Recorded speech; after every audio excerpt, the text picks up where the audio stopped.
Bonjour, je m'appelle Florence Gérard. Je suis bénévole aux œuvres de l'Ami de Pin depuis 28 ans maintenant et présidente de l'Ami de Pin depuis 9 ans. J'ai succédé à Jean Lafont. Nous nous occupons des personnes de la rue à l'insertion.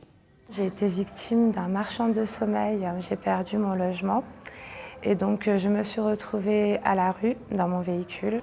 Quand je suis arrivée ici, j'étais affaiblie et bien évidemment fatiguée. Et j'ai tout de suite été rassurée car on m'a attribué une chambre individuelle. Tout de suite, j'ai su que je pouvais me reposer, réfléchir et rebondir par la suite. On accueille tous les jours, en plus des personnes que l'on héberge, au moins 300 personnes qui viennent manger. Et le 16 mars, lorsque nous avons entendu le président de la République, on ne pouvait pas imaginer que le lendemain, il y aurait porte close et que ces personnes ne pourraient pas venir. L'élément essentiel, c'est que nous avons décidé de maintenir la distribution de repas. Et donc nous avons eu véritablement une démarche sanitaire en définissant les gestes barrières, en définissant les points d'accès, en séparant les différentes populations, les circuits. Ceux qui étaient dans notre structure venaient prendre en fait leur sachet repas qu'ils mangeaient dans leur chambre, et puis ceux qui venaient de l'extérieur venaient dans l'ancien réfectoire, et nous nous sommes organisés pour des paniers repas.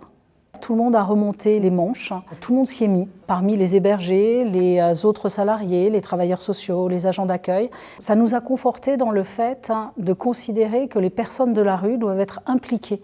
On est sorti de cette période, si vous me permettez l'expression, à la fois rincée et en même temps fière d'avoir fait face, fière d'avoir maintenu l'activité, d'avoir été présent pour toutes ces personnes qui comptaient sur nous, aussi bien pour dormir au chaud que pour manger. Souvent, on a le sentiment que ce sont des gens un peu asociaux, qui ont des comportements un peu étranges.